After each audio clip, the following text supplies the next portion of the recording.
Hello, everybody. Welcome back. Thank you for joining us today. My name is Valerie Alvarado. I'm your U.S. Ambassador for Altos Tequila and Del Maguey Mezcal. But today we're doing all things Altos with the Altos Tahona Society. Today, you may recognize some of these wonderful faces with me.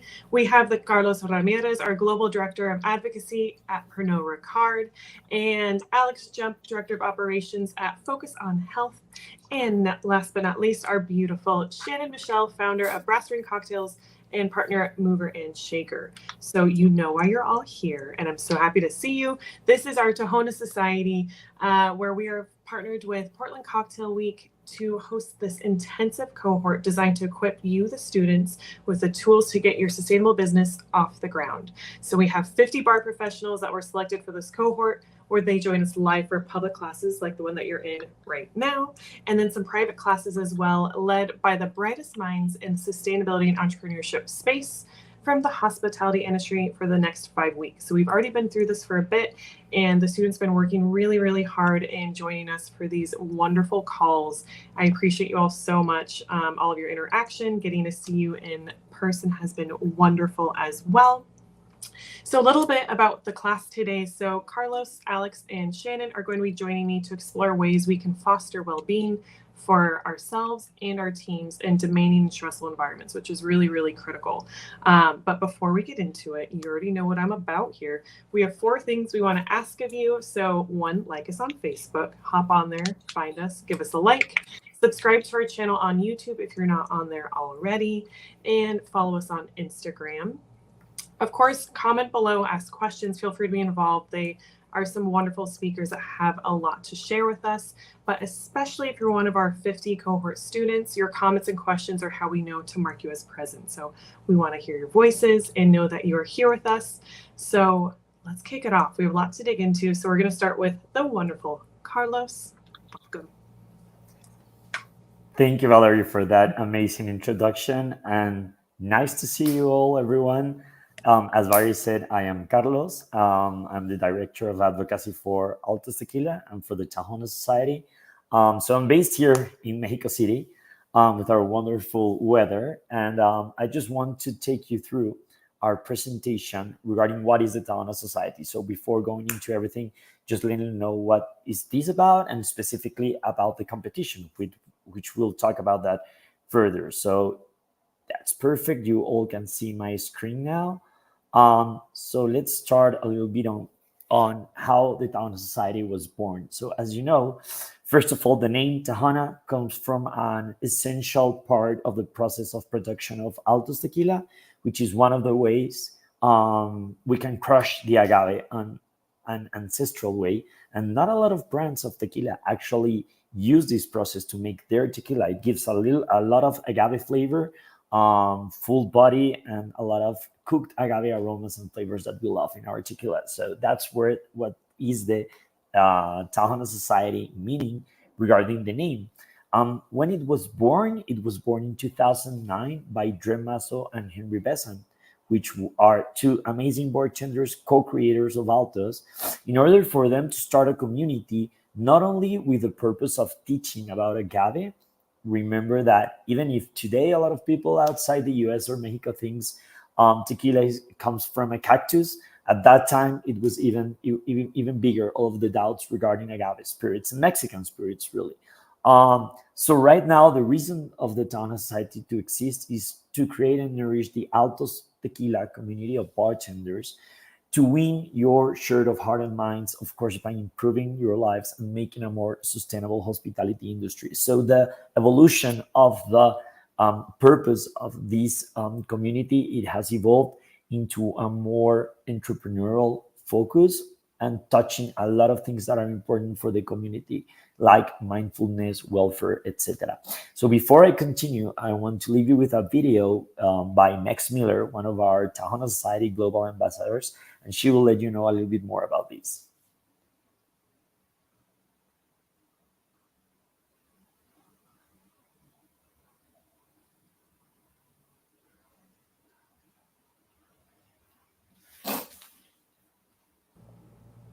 Pause for dramatic effect.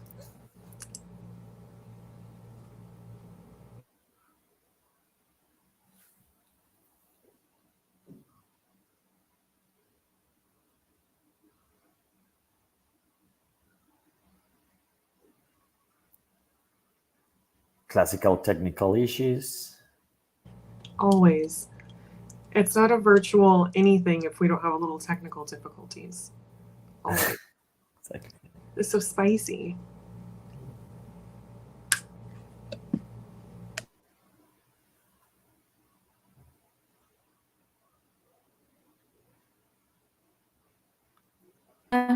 My name is Megs Miller. I'm a passionate bartender, lover of everything agave, and part of the wonderful team that looks after Altos Tequila. I'm also on the committee for the Tahona Society. The Tahona Society is Altos's community of bartenders from all around the world. Created in 2009 with the objective to build brand awareness, educate on the tequila category, and create a bartender community of like-minded hearts and minds. Currently, we are a global community of over 4,000 members. Tahona Society is also a program based on 4 pillars, being education, career opportunities, networking, and welfare. Within career opportunities, our main initiative is the collective spirit. This is a brand new approach to bartender competition. In 2018, we replaced our cocktail competition with a Sustainable Bars Projects competition. This pioneer initiative was a first of its kind in the bartender community. The main objective is to support bartenders in their career development and reinforce Altos's commitment to sustainability by contributing to a better bar culture. With an amazing prize of $50,000 to be won, the collective spirit turns a bartender's project idea into a reality.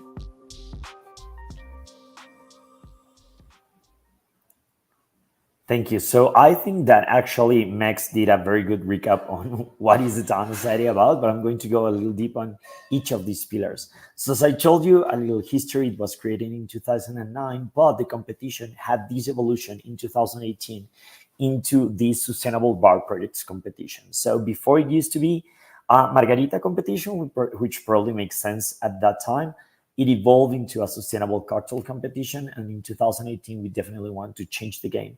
And start thinking of actually if we were going to have a lot of subscriptions and a lot of interest by you guys. And the answer was amazing. We had the first year over 120 projects around the world in more than 12 countries. So actually, we know that you guys were thinking a lot in how to become these entrepreneurs and change the game of the industry. But it wasn't easy. There's a lot. You probably can have a good idea, but definitely a proper coaching is super important.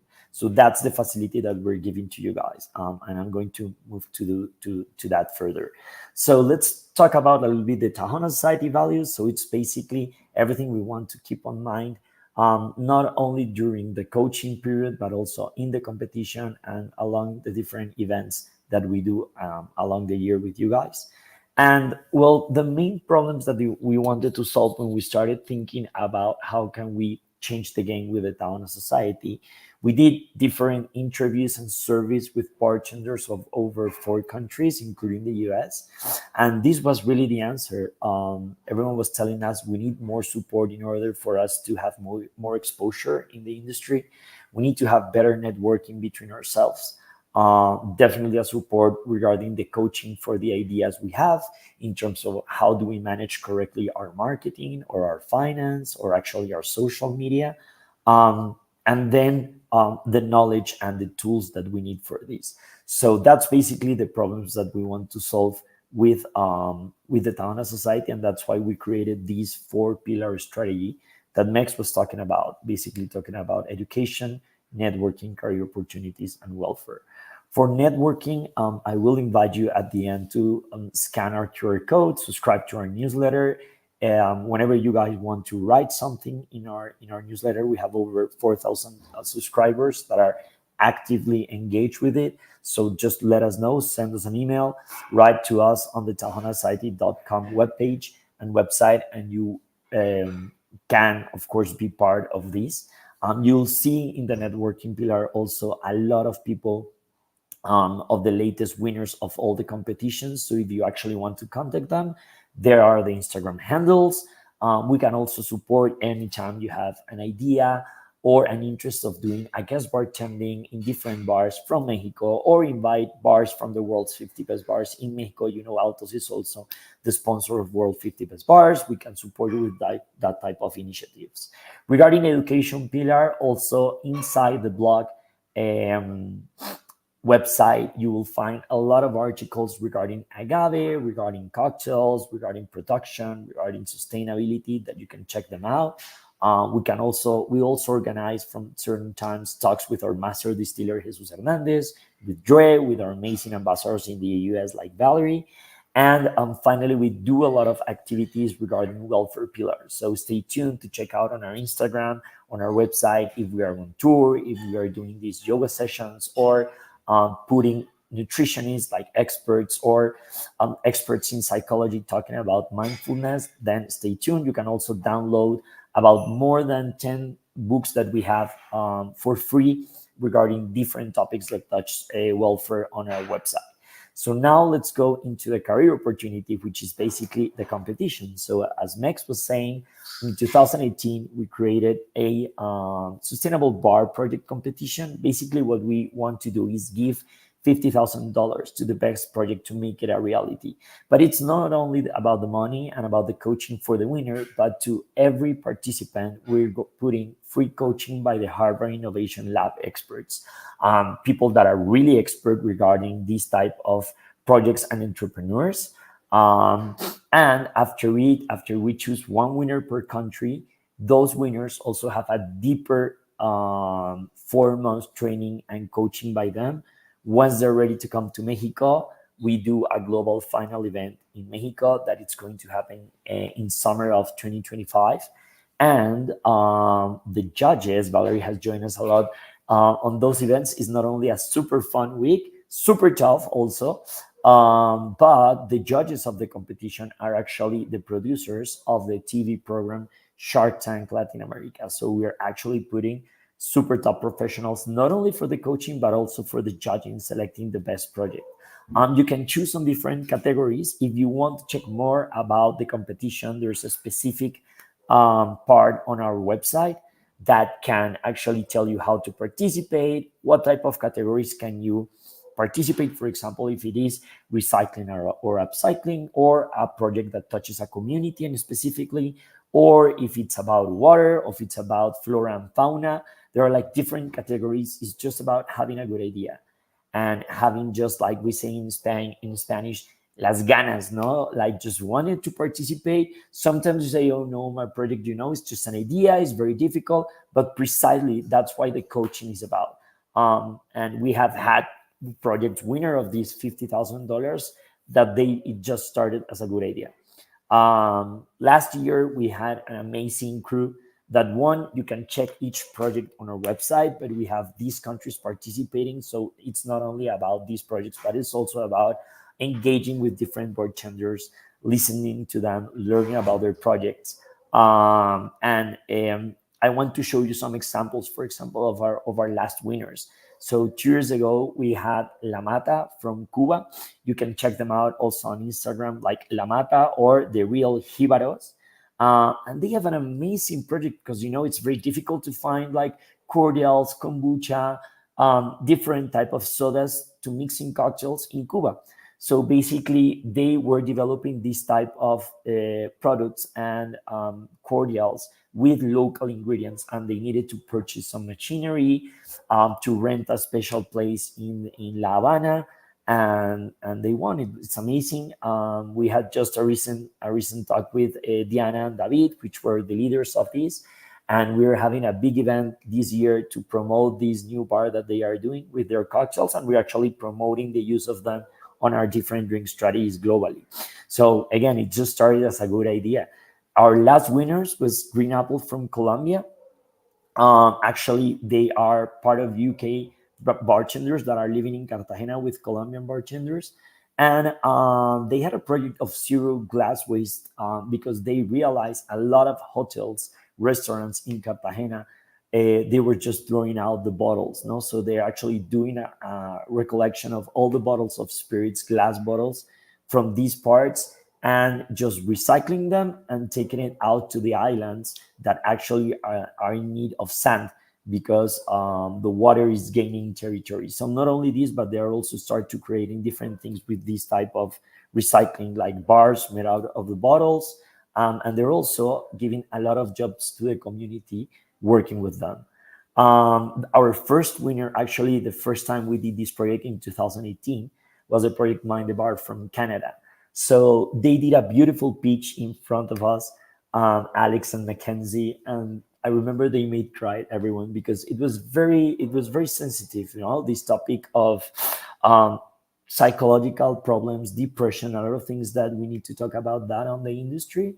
I mean, everything started it with a friend of them that suicide after he tried to call a lot of them seeking for help. But if you're not professional, it's difficult to give that support. So they created an app that helped more than 400 bartenders at the beginning, looking for a 24/7 online chat support with psychological experts and professionals supporting specifically the industry. So as you can see, they are very different, on the topics that they have win, and you can go through the whole projects on our website. But to be honest, we wish we can support more projects because the second, the third, the fourth place are also worth looking at. It's just about recycling water on our bar. I remember a beautiful project regarding bees on rooftops. South Africa came with a beautiful project of the communities with food and vegetables grown by them.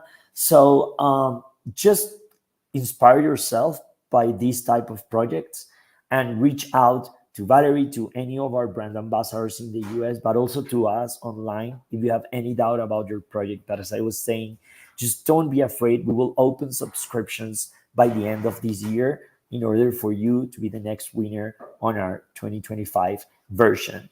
There's the QR code that I was telling you about to subscribe to our newsletter. We're also super open on answering questions on our Instagram account. And I know that a lot of you not only know our amazing ambassadors in the US, but maybe you have the contact of Mex, of Simon, of Dre, our global BAs. If you have any doubt, also you can reach them out. You can reach me on my Instagram, which is Carlos Andres Ramirez. It's a little long, but it's my name. It wasn't very creative now that I see it. But that's it. I hope you're interested on this. We really, and Valerie and our team knows that, we're really just trying to change the game, to make a little more sustainable our industry and help you guys become these entrepreneurs that I know that a lot of you are willing to do. So well said. It's really an honor to have him on our call. He is so many things. There's so many adjectives. He's one of the most caring, wonderful, energetic, welcoming, just a really beautiful soul, but is also so talented and knowledgeable about so many things. I've met him so many times and I learn more and more. I'm like, how are you so many things at once and also so busy and so wonderful? So it means so much to have you on this call to talk about this. What a beacon. And he is super accessible. So if you ever need to, so dope. If you ever need to reach out, he's always there. I don't know how, but you are always so accessible. So thank you for this. I can't wait to have an Altos with you soon. Definitely. For sure, we'll see in Tales of the Cocktails. So probably if you guys are going, we can talk about it more. And I also admire you a lot, Valerie. Thank you for those kind words. No, you're the best. Well, thank you. Everyone loved hearing from you. And so we will move it along to our next lovely two. We have Shannon and Alex. Welcome back, my dears. We have so much to dig into with you two, so I'll let you take it away from here. Welcome. Sweet. Valerie, I feel like we never see each other in Denver, but great to be on a call cross country. I know. I think we have to meet like this, but I love it. I know, right? Cool. We can go ahead and pull up our slides. We're going to dive into who we are as we go through. So we are going to be talking about industry well-being and sustainability. We are going to cover who we are in a moment. So on the edge of your seats until then. We're going to do a little inventory of the industry, apropos, as yesterday was the first. I'm sure everyone was doing their inventory at their bars. And then we're going to talk about improving our working experience. So I am part of Focus on Health. We are an agency that was founded by myself and my business partner, Lauren Paylor O'Brien, in early 2020. It's a concept I kind of started in 2019 and we became a legit business in 2020.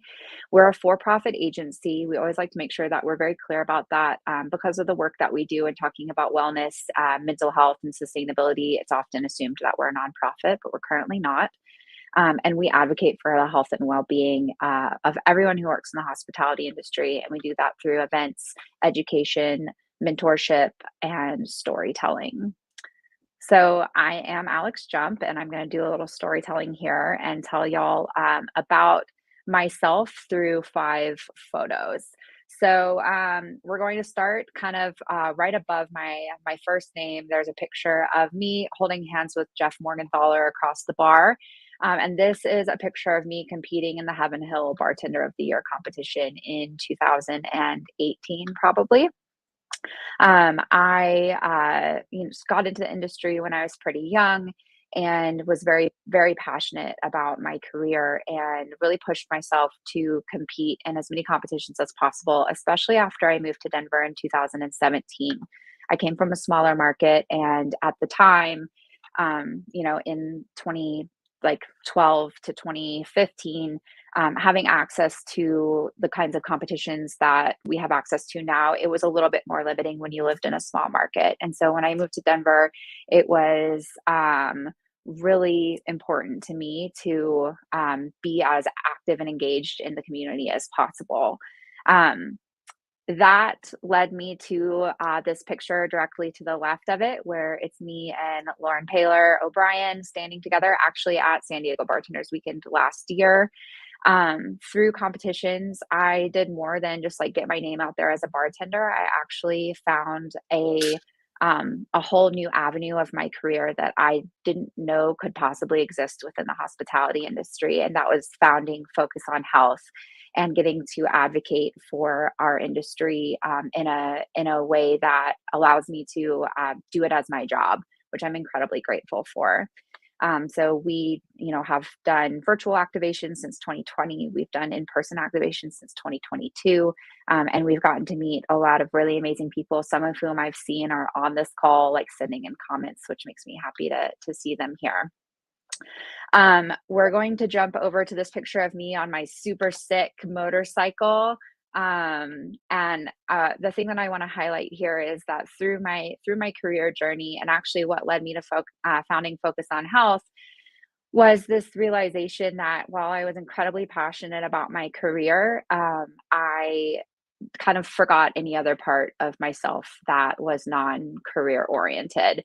We're going to talk a little bit about like cultivating an identity during this call today. And what I realized in 2019 was that I wasn't growing any part of my identity that didn't have to do with my work. So in 2020, I had always wanted to learn how to ride motorcycles, and I finally did that because I had the time and the financial ability to do so. And so I've been riding for 4 years now.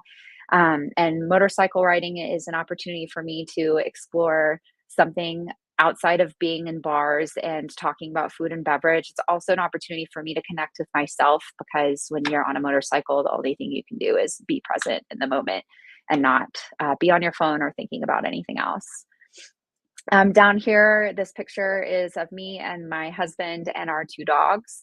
And this picture is really important to me because it highlights something that I've begun focusing on in the last 2 years, which is investing in time with my family and my loved ones, and kind of making myself be less work focused so that I can foster these relationships and making decisions that allow me to do so, which when I was working behind bars was a very difficult decision to make because we often are put in a position where we need to put everyone else's needs before ours. And so it took me many years to come to the realization that I was allowed to pick my own happiness over my work obligations. And so in 2022, I quit my job to go freelance. And a lot of that was driven by my need to have time with my family. And then the last picture here, you probably can't read the font below, but it's a picture that was taken of me by a friend of mine right after the decision to repeal Roe versus Wade in 2022. And I included this picture because I am very well-spoken and vocal about my beliefs and my political beliefs. And I think in our industry, we often feel like we cannot be vocal about what we believe. Once again, because we work in hospitality, and it's a very important part of who I am to speak up for what I think is right, and I will never silence that because of my work. And so those are 5 photos about me. And Shannon, I will hand it over to you. Hi, everybody. I'm Shannon Michelle. For those of you who don't know me, I work in partnership with Focus on Health on the No Low Tour, as well as with my partner in Mover and Shaker. And I've kind of just, been in this industry since I was very, very young. I think like most of us have. I started in the restaurant industry when I was 15 years old. So to like jump right in, we're going to look at like this big picture, which is me bartending. This is like most recently at our San Diego Bartenders weekend event for our No and Low Tour. And this is just kind of like me, I feel like, as I'm packaged out for people to digest. This is like what people see. This is how they kind of view me as like a bartender and, somebody who has a genuinely like happy disposition on life.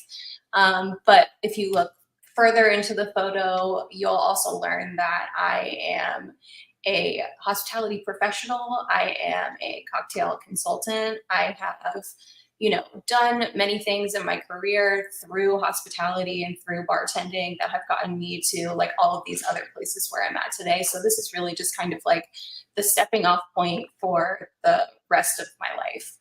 When I found bartending, I had already been in the industry for a long time, and bartending was like super glamorous to me, and it was all I wanted to do. So I put all of my time and energy and my focus into it to create this kind of like new bridge for my life.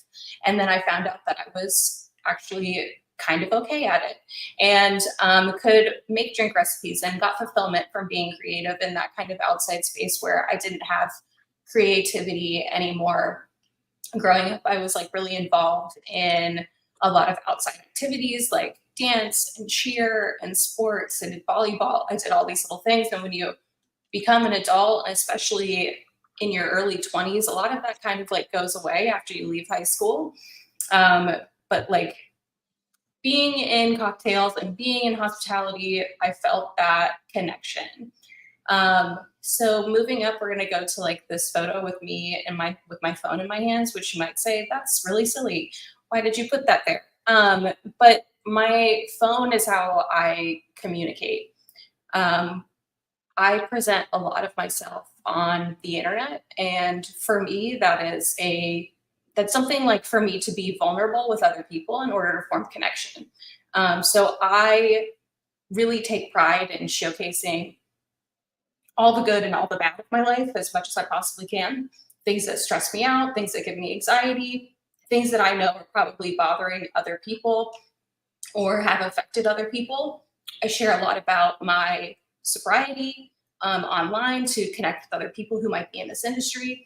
So that actually is like a really important piece of me, I felt like, to kind of just put out there. I have, not to get like all like woo-woo on everybody, but I have an 11th house stellium in my zodiac chart, which is the house of connection and community. So like a lot of what I do is to like be with other people. And recently I was asked by LP, who's one of our partners, she was like, Shannon, like, what are you good at? Like, what do you enjoy? Like, we know that you're good at all these other things, but like, what do you feel like the most fulfilled by? And the thing that I feel like I can really tap into is my ability to connect with people, no matter the time, the place, or the circumstance. So that's something that I've kind of like learned to enjoy about myself. If you go like across from that, I think we can see like a through line of connection where I go to this photo of me at career counseling this last year at Portland Cocktail Week. This was something that was really valuable to me, again, on like those means of connection, and where bartending is kind of like brought me to now is this kind of like cool centric place of being able to reach out to people and give them advice on just the things that I've been through and the things that I've persevered from, and hopefully being able to hand over those tools of success, and some of the things that maybe didn't work for me, they'll work for you, and just kind of being an open book and really trying to harvest like a sense of just like passing things on and like education to the younger generation of people who are coming up into bartending. I live in a very small market. I sometimes get discouraged because I see the same faces every single time I go to a competition or go to even just a bar. I feel like when a new bar pops up, I'm seeing the same people. And like for me, that's not how I want to see our community growing. I want to see new people getting in. I want new people to get excited. I want people to love this industry as much as I did when I was 21 years old and still now. To the left of that, you've got me and a very like happy gang of people. These are some of my favorite people in the entire world. Bartending, through community, through connection. I've met these people through Camp Run Amok, which is another Lush Life kind of like adjacent program. And through that program, I've been able to foster another just another thing that like I've really enjoyed growing up. When I was in my early 20s, I really wanted to be a comedy writer. And when my best friend moved to New York, I stayed in Florida, and I regret that sometimes, but I don't, because I have this really great story now. But I really wanted to be a comedy writer. I tried to pursue it here, and that did not work at 20 years old.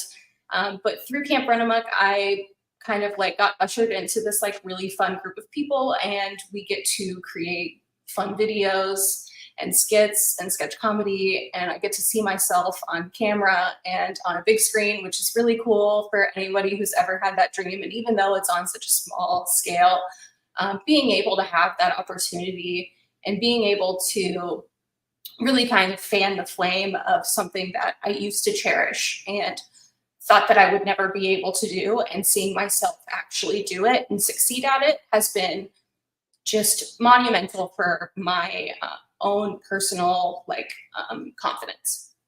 And then up on the top right, that is myself and my partner Nick and our dog Drake. And these are just the people who like enjoy me at my best and my worst, the people that I can, unravel with, and the people that I can talk to at the end of the day. And the people that, these are the people that like tell me that I can do it. So like when I get sad, or when I felt like I had to quit my job because I was being super stressed out, these are the people that like hold me up. Love you. Oh. Next slide. All right. So that is us in a nutshell. So we're going to do some inventory of the industry.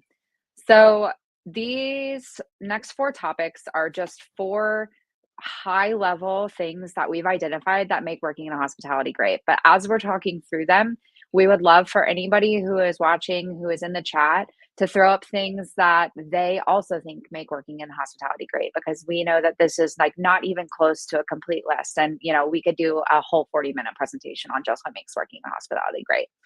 So I'm going to hit the first 2. Shannon's going to hit the second 2. And while we're doing that, throw anything you think in the chat as well. So the first one, the ability to flex our creativity and work with our hands, like physically work with our hands. If we're working behind bars, we get to flex our creativity every single day by making drinks behind the bar for our guests and stepping up to the challenges of what people are looking for. There's also just a lot of like creative problem solving that happens throughout shifts of like unexpected situations that arise. Actually, that's one of my favorite things about getting to work the host stand, is that it's like just a whole night of solving problems and like fixing a puzzle. Basically, that's why I love hosting. The second thing that I have here is that we have a really flexible schedule, and we have really unique working hours that we may prefer. So, not everybody wants to work 9 to 5 Monday through Friday. Some people like to work on the weekends and to have like Tuesday, Wednesday off. Some people don't like to have 2 days off in a row. We're all so different. And that's one of the things that's so cool about working in this industry. Similarly, some people really like working late night. Other people like to get up early in the morning. So like maybe you're a barista, and you love working in the morning so that you can have your nights free. Those are just the first two things that came to our mind. These other two are like things that I really can like resonate with. So opportunities to travel and learn about different cuisines and cultures.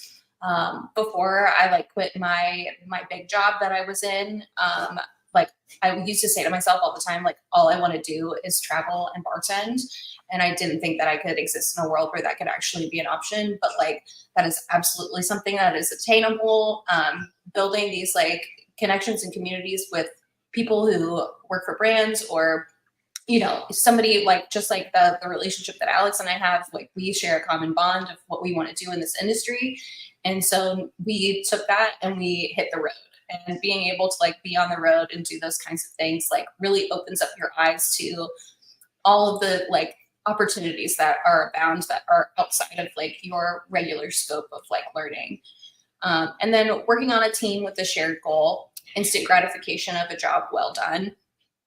I think that like being able to work with a team, and like for those of us who have stayed in the industry for so long, that's a kind of like what keeps us coming back, is like we are not like, we may think that we're loners and we might need alone time, but like we genuinely enjoy like the opportunity of being able to build off of with other people. Yeah. So there were a ton of comments that came through, and I like see a common thread too. There's like this thread of getting to meet new people all of the time.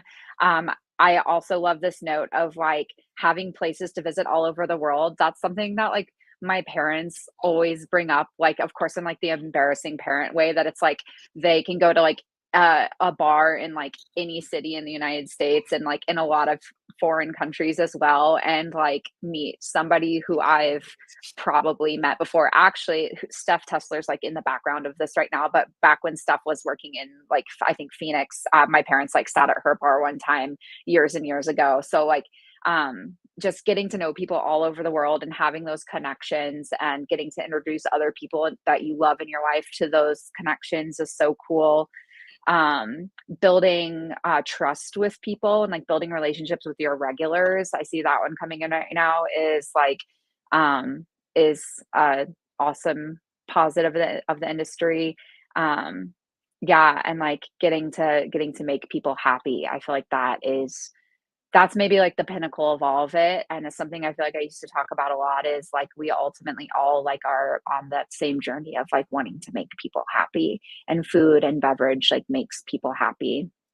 So I often say like we have the coolest job in the world because like no matter what, we have something in common with every single person in the world, because everyone eats and drinks some kind. Maybe not alcohol, but they still eat and drink. So we're going to dive into some industry challenges, and we've divvied them up into 3 different kind of subtopics that we're going to dive into. So the first is high pressure working environments.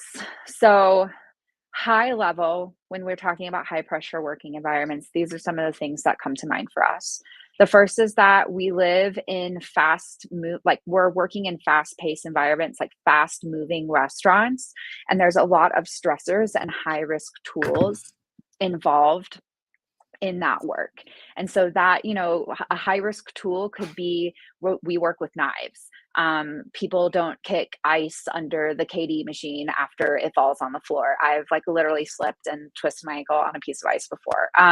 We're working with heat. Some people work with dry ice. Like there's just so many like very dangerous tools that we work with. And the environment isn't exactly like conducive or built to be like super safe. Front of house work specifically is associated with emotional and effective labor. And then the roles that we face, they face many demands from kind of coming at us from every angle. So we have demands that come from our customers, we have demands that are coming from our managers, and we have demands that are coming from our coworkers. And often those demands kind of don't perfectly intersect, or they even can be at odds with each other. Some things that we wanted to point about demands is this concept called the demands resource model. And what that is that when we have really high demands in our work, but we don't have the resources to cope with those demands, they can be even more negatively impactful on our working experience. So the more resources we have to cope with the demands we have, the better off we'll be. And that doesn't matter whether or not the demands are like really high demands or low demands. So that means like, a high demand could be like, we're not being paid enough. Like our wages are too low. A low demand could be like something that seems maybe a little trivial, like we don't have enough glassware for service. We always run out of Nick and Nora's. And whenever I need to make a martini, I have to like send somebody out on the floor to find an empty Nick and Nora, and then we have to clean it and we have to chill it. Like that may seem kind of trivial, but that stress is still equal, like just as equally stressful, and impacts our working environment. Another thing of note within emotional and effective labor is that we often don't have the social support and emotional intelligence that's needed to create these systems of support to take care of us when we're giving our emotional labor to our work. So that could be like ensuring that our team is getting enough sleep and having enough food. That could be like ensuring we have enough glassware or we have enough staff working every shift. I personally really struggled throughout COVID when we got back in to working in restaurants, because one of the things we frequently didn't have was enough staff, because our staff were like constantly out sick with COVID. And so the stress that is kind of impacts our experience when we're constantly having to fill positions on the floor, and not have enough people to do the job well. All of these things impact our working experience. The next kind of high level overview we want to talk about is industry hazards and pitfalls. So the first thing is that we often in restaurants and bars have a lack of investment in leadership skills for managers, and that lack of investment puts our employees in unsafe working conditions. And that could be unsafe working conditions because of sexual harassment, or a lack of psychological safety, or a lack of physical safety. Second, our positions in both the front of house and the back of house often have very low autonomy if we're a line employee. And so that means that we lack the ability to make important decisions about our work, and that can lead to burnout. And the third topic within this is just a lack of workplace safety. And so that can be a disregard for basic safety and OSHA compliance, which is very boring. And I actually just had to take a class on OSHA a couple of weeks ago, and I can tell you it is quite dry, but important. It could also mean a lack of basic benefits. And so that's the benefits that we often don't have in our workplace, like healthcare, paid time off, sick leave, parental leave, bereavement leave, and things like that. So within this lack of investment in leadership skills, those skills that we're talking about are like the development of interpersonal relationship skills, or organizational skills and communication skills.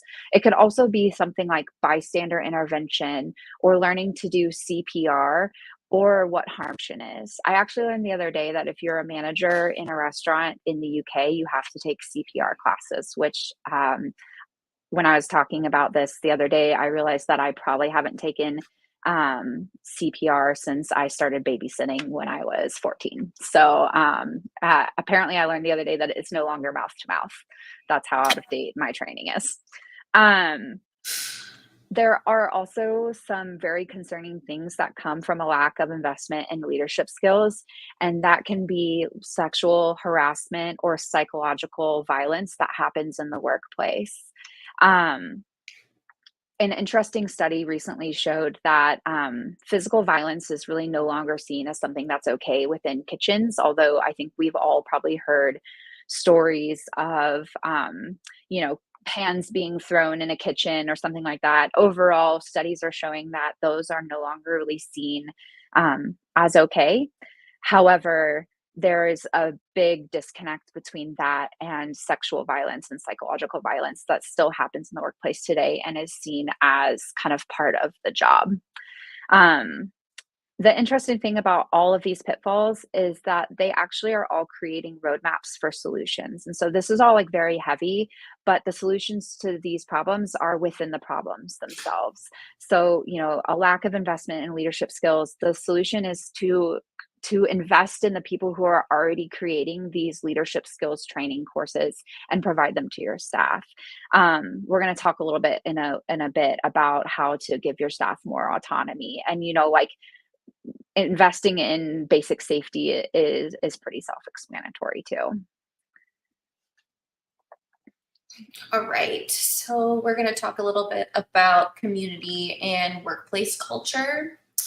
This first little pillar here is going to be like acceptable and commonplace to consume alcohol at work and overconsume after work on your day off with your teammates. This is something that is just very, very common throughout our industry, and I feel like it might start getting less and less common as we kind of like bridge this new gap between like no and low and all of the new things that are coming in within the industry. But especially when I started in this industry, this is what I knew what to do. My partner and I, who are both sober, have kind of like talk about this a lot, and we talked about it a lot when we first quit, that like drinking was one of those things almost like Pavlov's bell too, where like we're just little mice going for a piece of cheese after we complete a task, or we complete, like, you know, you just got through a really harsh dinner rush, or, you know, it's a big Saturday night and you just served, you know, the most wild of guests, or, you know, X, Y, and Z. It could literally be anything. So to reward yourself for getting through this hardship, you in turn go to alcohol and take a shot. And, you know, the reasonings behind why you're taking those shots seem to get less and less larger. They get smaller and smaller, because now you're just celebrating the tiniest of things just to kind of like have that little moment of peace or joy. Bar and restaurant industry champions, overworking, and lack of boundaries. Something that I feel like after 2020, a lot of us decided that we just weren't going to do anymore. Prior to that, we all suffered a lot of like just wanting to succeed and be the best in whatever capacity that was. And oftentimes that's filling your plate up to the point where you just don't have any plate anymore, or your plate is falling over. And I feel like we can all relate to that. Like, we all want to be the best that we can possibly be. And we see as like asking for help as something that we can't do, or saying no is something that is frowned upon, or we're going to get in trouble for, you know, denying the fact that we don't want to do something, or we actually can't handle doing something. So boundaries is something that we should definitely look into. And boundaries don't have to be rude. Boundaries don't have to be cruel. Boundaries are about who you are and what makes the workplace safe for you, and also safe for your employees. As a manager, like, maybe my boundaries are a little bit more protective. So like, if I see something that's going wrong that I don't like, that I wouldn't like for anybody to go through, like, I'm going to step in. And because people have been trained to just not have those boundaries, and people don't know that something is wrong until you let them know that, like, hey, that is not okay. Recently, I have a bar back who is about 26, 27 years old, and he's a tall man. It looks like a 26, 27-year-old. So women are constantly, you know, flocking to him, and he gets groped more than anybody I've ever seen at work. And he won't tell me about it until the end of the shift. And I'm like, you have to let me know, like, when this is happening so we can take care of it. And he doesn't feel like he can, because of his stature as a man and in the workplace that it is. And it's the same on either side. Like, people should not be touching you or asking you to like do anything that you don't want to do. Expectation of free labor at events in exchange for exposure and status. This just is not a thing, you know, like we have to ask for what we deserve. Because at the end of the day, if you're not asking for what you deserve, like, you're you're just devaluing yourself. And I hate to see when people do that, because like we all deserve the compensation that we need. Bartending is hard. It's hard on your body. It's hard on your mind. It's a creative process, like it's all of these things, and you have to let people know your worth up front. And if they, as somebody who owns a business that works with people a lot of the time, like I do events and consulting, and I run into people all the time who tell me that my prices are too high, or they can go and get it somewhere else. And it's like, that's fine. You can go and get that somewhere else. But you're not just paying for my time here right now that I'm working on your project. You're working for the last 11 to 15 years that I've been in this industry and have gained the skills and the knowledge it is that I have. And also, when we appreciate our value as workers, as bartenders, as whatever, we also appreciate the value of all of the people in the industry around us.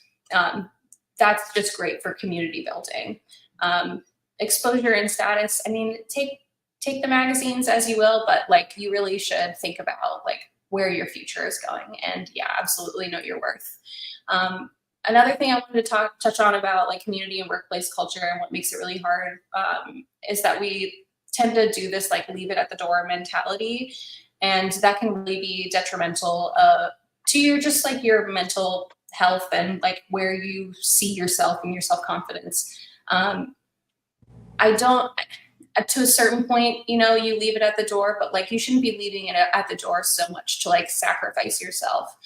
And you should always be true to yourself. And I hope that each and every person in this chat or in this classroom has at least like that one person that they know they can go to and, just be able to decompress for a minute. And you're absolutely allowed to take a 5 or a 10-minute break to go and do that, so you can fulfill the needs of your job the way that you should be doing them.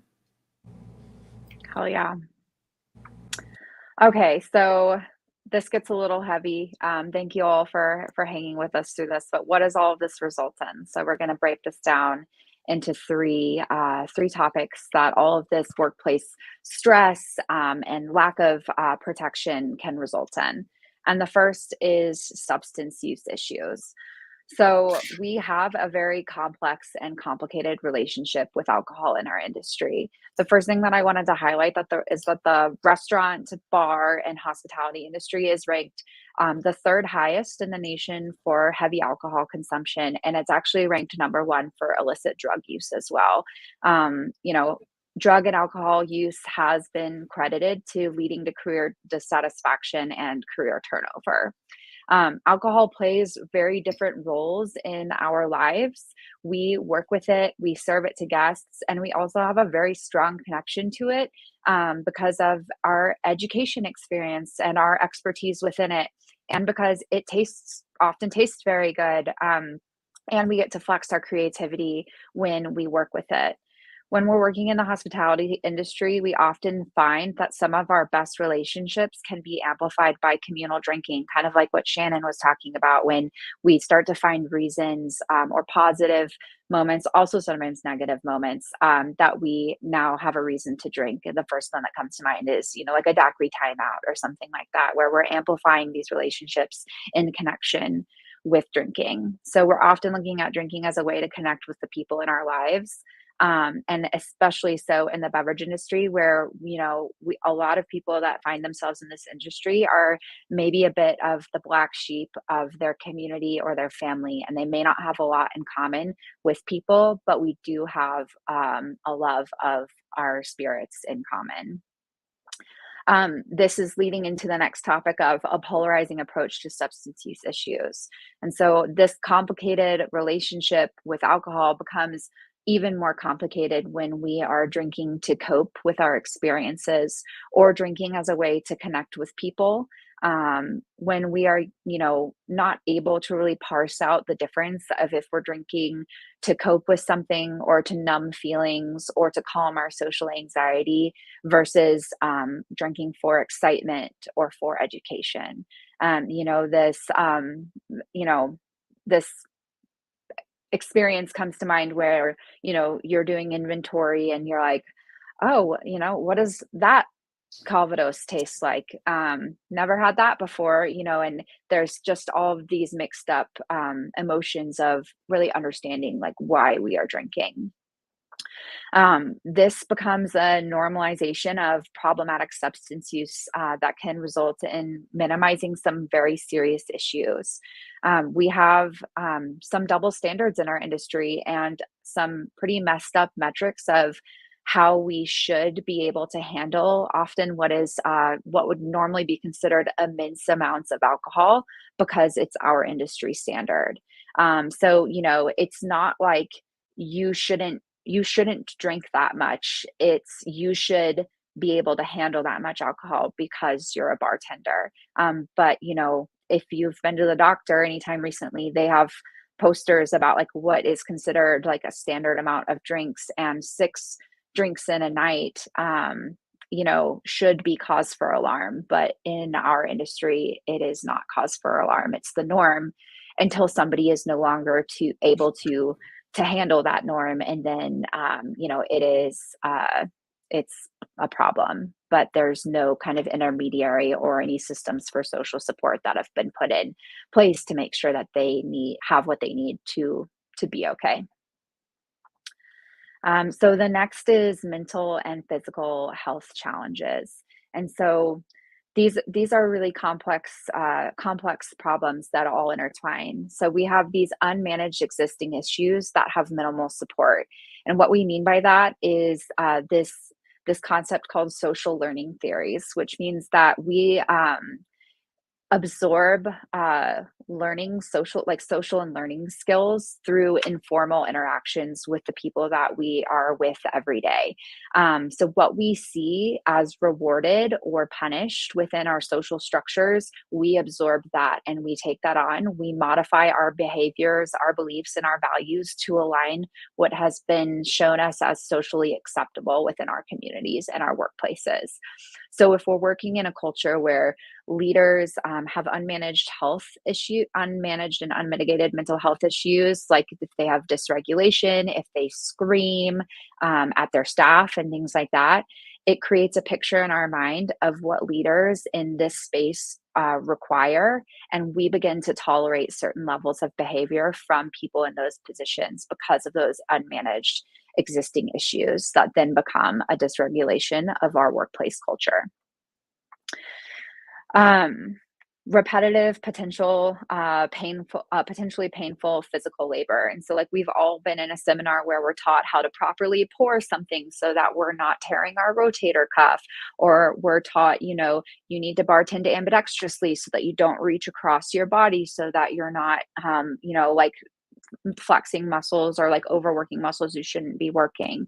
Not only that, but shifts in our positions are often very long, 8, 10, 12-hour shifts. Sometimes we work a clopen shift, so we have these back-to-back shifts, and those shifts are spent on our feet. There's not really time set aside to sit down and take a break, even though we are legally required by the federal government to be given breaks every shift that we work. Those regulations are put to the wayside just so that operation can continue as normal. Obviously, all of that leads to like physical injuries that often can impact our work. So I developed de Quervain's tendonitis in my right wrist, and that impacted my ability to work behind the bar because I couldn't pick up bottles and I couldn't shake cocktails. Not only did it impact my career, but it also impacted my well-being and my personal life because I couldn't exercise the way that I wanted to exercise anymore because of that issue with my wrist. Last, the workplace environment resulting in trauma. And so, I talked about the trauma of working through COVID and not having enough staff and always being understaffed and not having the things that we needed to be successful. We also have all had interactions with guests that have been traumatic. We like to make jokes about them and laugh about them, but those traumatic experiences can lead to mental health challenges and even physical health challenges. And how those experiences are either accepted or handled by our managers and by our workplace can then impact what I was talking about with social learning theories of what is considered acceptable, within the workplace. There is the, mentality of the guest is always right, which I recently learned the other day has been completely like misinterpreted by how it was originally written. But those types of mentalities can result in trauma that actively re-traumatizes workers over and over again. And so this turns into burnout, turnover, and instability, which the other day I called burnover, which I am going to coin as a new term. You can look for my book to come out about it next year. So just kidding. So when we experience emotional trauma, we are more likely to traumatize other people. It's this concept of hurt people hurt other people. So this repetitive emotional trauma, what Shannon was talking about, this expectation of leaving your emotions at the door and the expectation to be a robot and to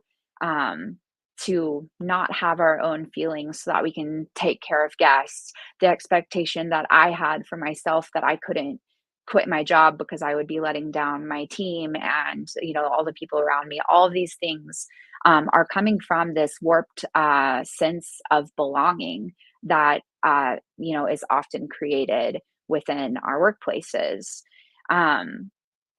There is these misplaced and complicated systems of social support and infantilization that happens in our industry. I have very frequently been called bar mom, and while I do wear that very proudly, there are some very complicated social issues that come up with calling your workplace your family or calling your boss your mom.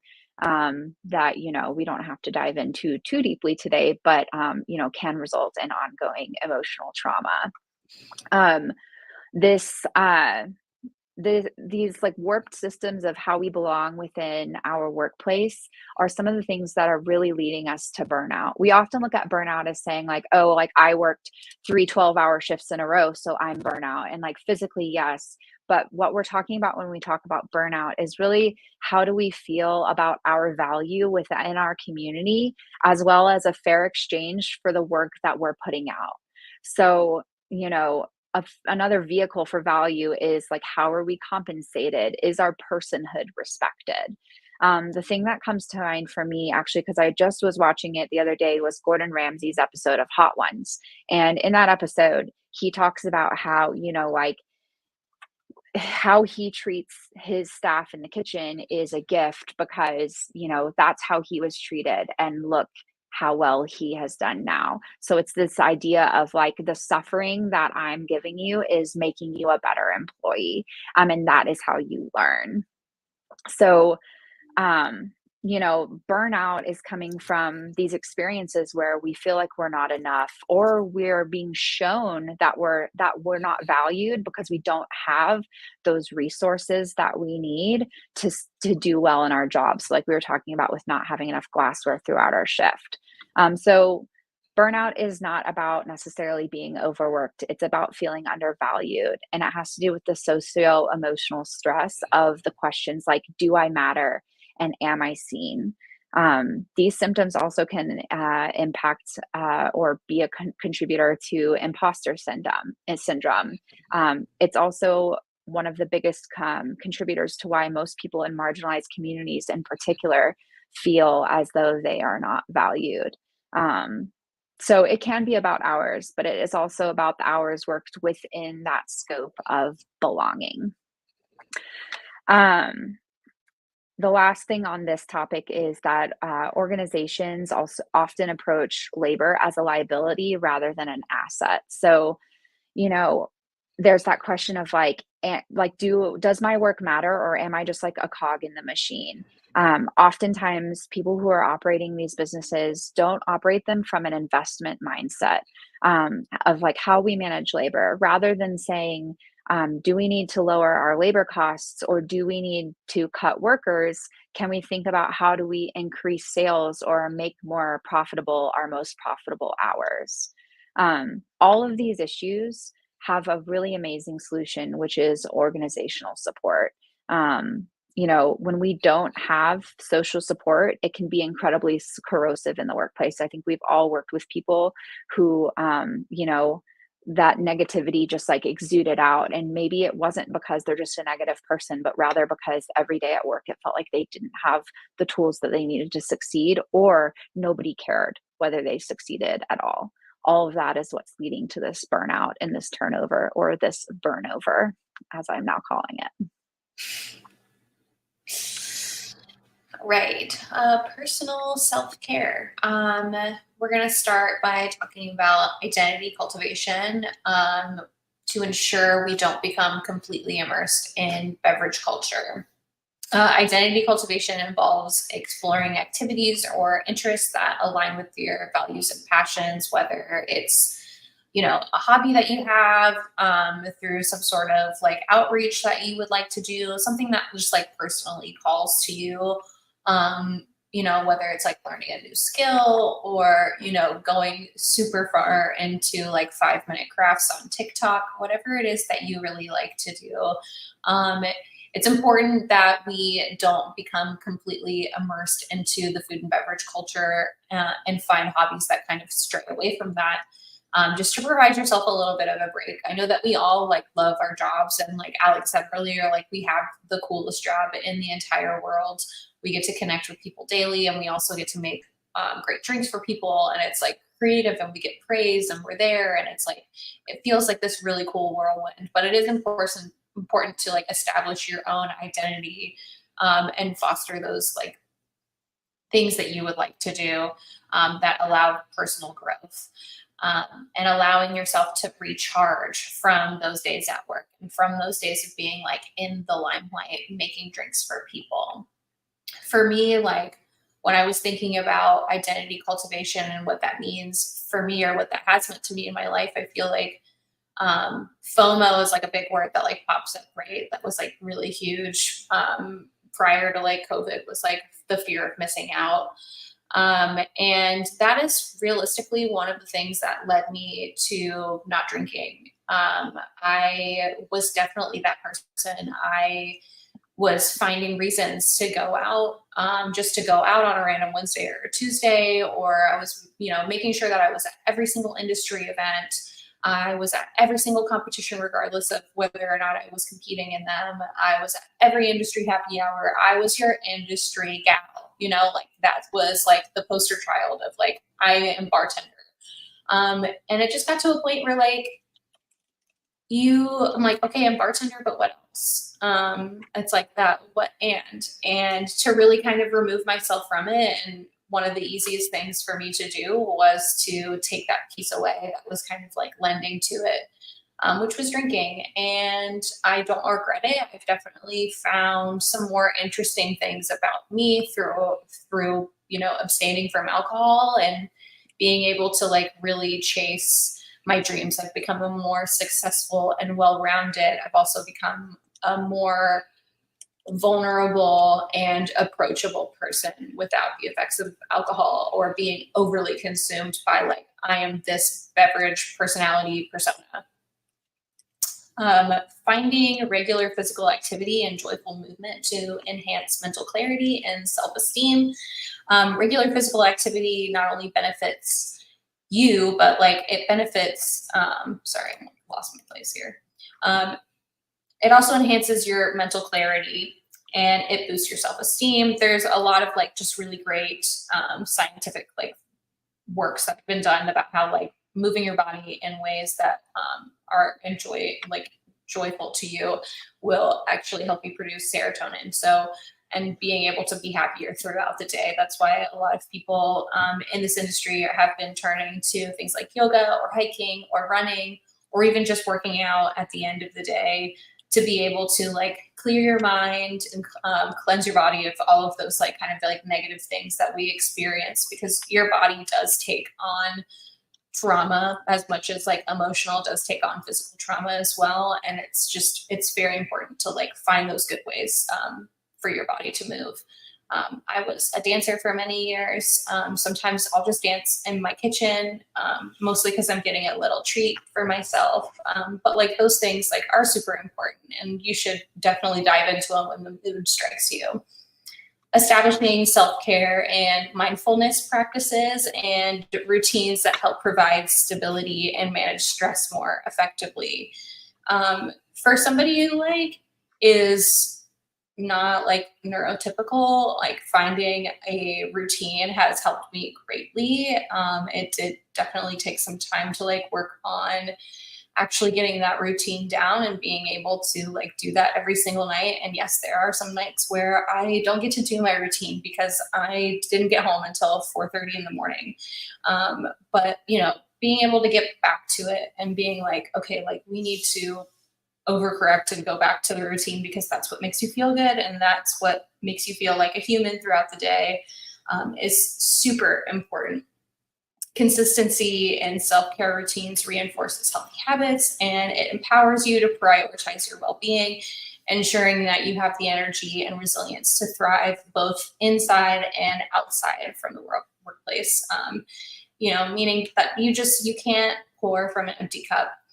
So you have to fill yourself up first in whatever way that is, that feels good to you. And I would just say like, be unapologetic about that. And, you know, don't let other people discourage you because you like to do like a fancy face mask or you want to leave the party early because you really need that 20-minute decompression time with like your pet or your family member. Like those things are important to you, not just like mentally, but like they're important to you as you sustain throughout your career.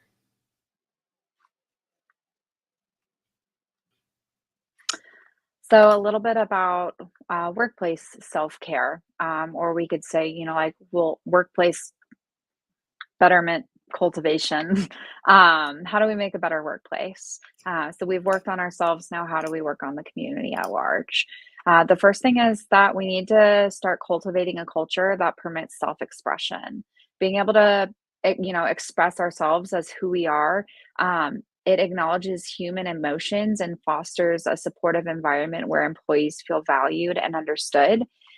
It also contributes to this feeling of well-being and job satisfaction.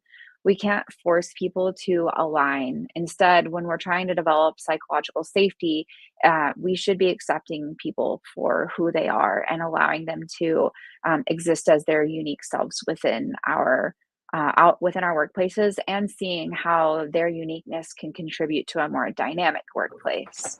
I think that, you know, pretty much everyone in hospitality got into hospitality because they felt like it was a place they could truly be the truest form of themselves. So we need to be taking that into our bars and restaurants as well. That leads into this embracing of the abundance mindset. So rather than having this scarcity mindset, which I feel like is in tandem with the you know, competition mindset, is inspiring collaboration and innovation, and also a sense of collective success. So we're promoting a healthier and more positive workplace culture by embracing this abundance mindset and collaboration. This could include creating systems of feedback for your staff to be able to have input into the, you know, the business or the operations. It also could include thinking of training programs that enhance the workplace beyond what we would consider standard, like spirits trainings. You know, I think that the Tahona Society is a really good example. While, you know, it's not the workplace, but of a brand thinking outside of the box of like, how do we enhance this communal workplace, this culture and this community, beyond the standard quo of making cocktails? How do we really enhance it? And they are opening the door for people to provide their feedback in that way. Also within this, you know, is allowing for people to have the autonomy to make decisions at work. So rather than, like we said, looking at our labor as a liability, allowing for our staff to be unique versions of themselves and to take, you know, what's the word I'm thinking of? take ownership, there we go, of the positions that they're working in, but create safe systems for feedback so that when staff do have autonomy, if something is not done the correct way or not done the way that the workplace would prefer it to be, that feedback can be given in a safe way where people can grow rather than be punished for the mistakes that were made. And then lastly, creating workplaces that encourage employees to develop and build relationships beyond the confines of the establishment. And that could be through team building activities, community engagement, networking opportunities, volunteering as a team. All of these things strengthen our bonds and enhance morale. It reduces feelings of isolation and burnout within the team. So if we're prioritizing a holistic approach to employee well-being and fostering a sense of belongingness and camaraderie, restaurant workplaces can cultivate supportive and vibrant culture that not only retain talent, but promote long-term success and sustainability. Because as we have learned recently, turnover is one of the most expensive parts of operating business.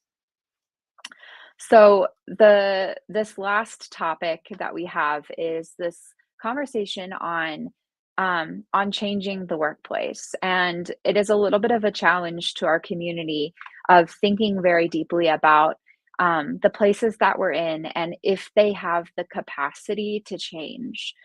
So rather than, leaving at the first sign of disruption or dissatisfaction, asking ourselves first, does the workplace have the capability to change? It only takes one person to change a culture, and that's for better or for worse, right? Positively or negatively. So sometimes the best course of action is to stay and make a positive impact. And sometimes the best course of action is to leave and to protect yourself. But making sure that you are asking that question before you make your decisions. Similarly, on the management side, it's always important to ask ourselves when we're dealing with an employee, are they coachable and do they want to change, or is there capacity to change?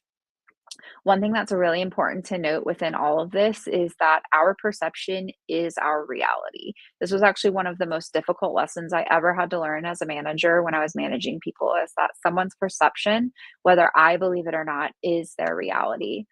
So if you're in a workplace where you are feeling undervalued, you feel unheard, and you also feel like because of your skin, your gender, your religion, how you identify, any of that is making you unheard, one of the best things that you can do is find an ally in your workplace that can advocate for you.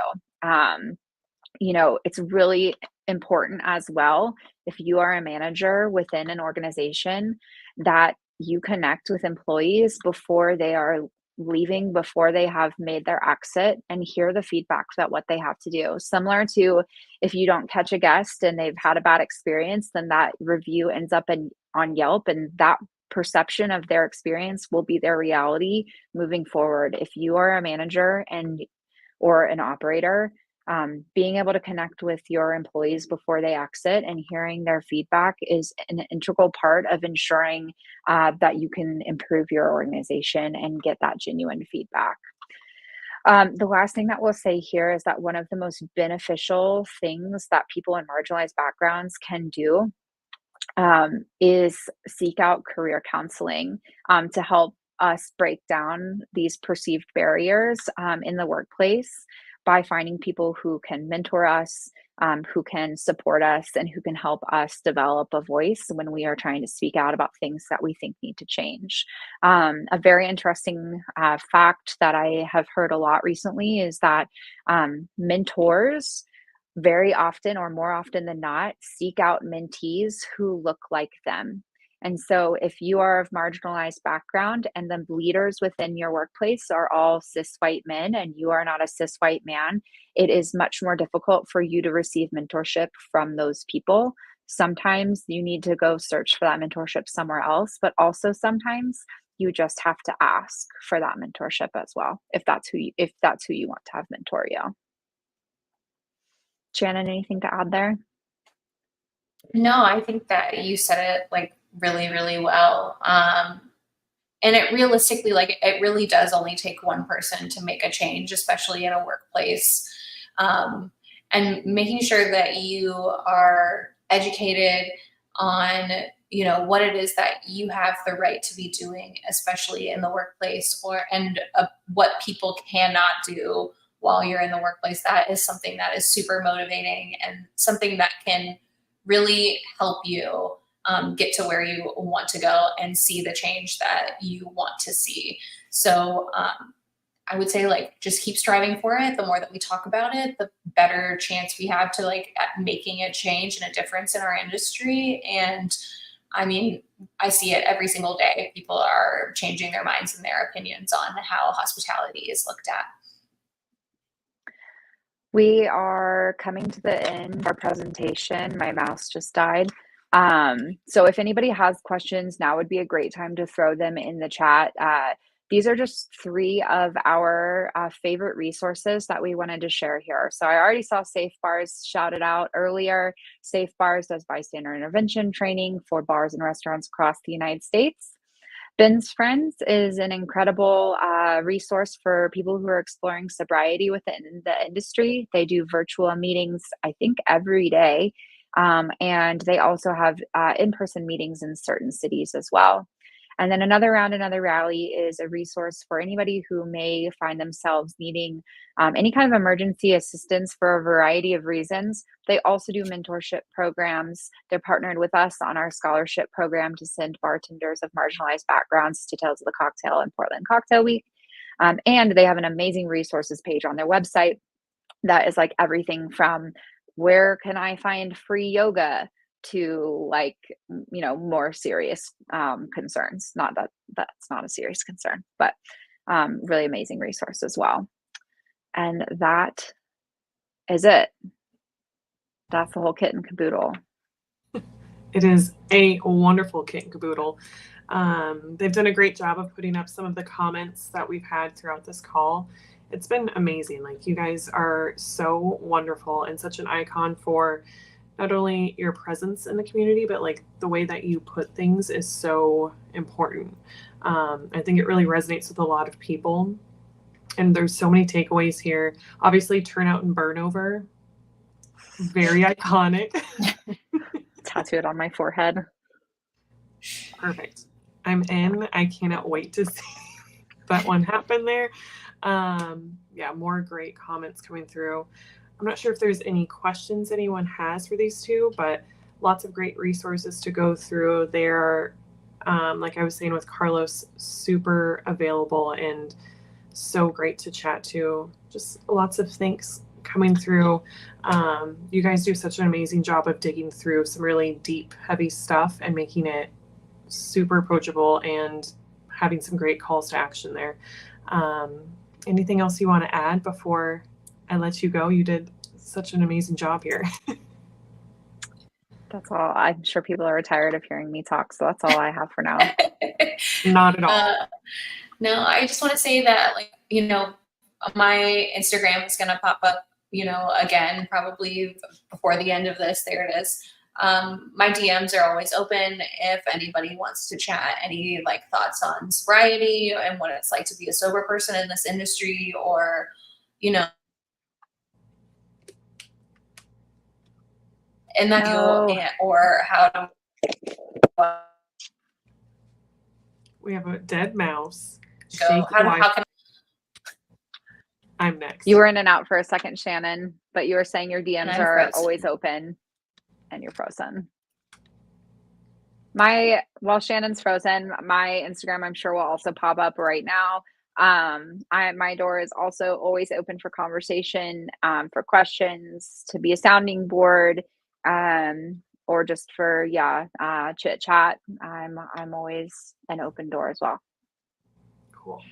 Well, I appreciate y'all so much. I'm gonna roll the closing credits here and set y'all free.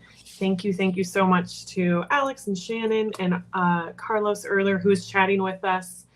I hope you guys enjoyed this. I had an absolute blast, but if you enjoyed it, hit the like or love button. Show some love in the comments, which you've already been doing. It's been an outpouring of love. If you want to see more wonderful Portland Cocktail Week classes just like this one, follow Portland Cocktail Week on Facebook, which is popping up below here, or on YouTube. See by my powers, this one here, that's your link for it on YouTube. Also at PDXCW and at Lush Life Productions on Instagram, so you can find out what's coming up next on those channels. You can also find out more about the Tahona Society program at Tahona Society on Instagram. Our first presenter, Carlos, is available on his Instagram as well, at Carlos Ramirez C. Here he is, he's back. Oh my gosh, I love this. The magic of this is so wonderful. But find him here and all of his wonderful shenanigans. He's always doing some incredible stuff. Alex is going to pop up below as well. AXL Jump. And our lovely Shannon is here. And then Focus on Health has popped up a few times, but it's FO Health on Instagram. And then it's your gal cruising around in California at your spiritual advisor. If you are in the California area, I'm moseying around sampling all the agave. So come find me. I saw some of you yesterday, which made my heart so happy. I'll still be here. So DM us. Let's keep chatting. These are some great conversations. Let's keep it going and catch the final public class together of the series on May 7th next week. And we have the lovely Julie Reiner and Susan Fedoroff, who are sharing tips and tricks and things to avoid when we are fundraising for your business and forming partnerships. Thanks y'all so much. This has been unbelievable. My heart is so happy. And I can't wait to see you all very, very soon. Thank you, Alex, Shannon. Amazing talk. Thank you, Valerie. Thank you. Thank you, Thanks, guys.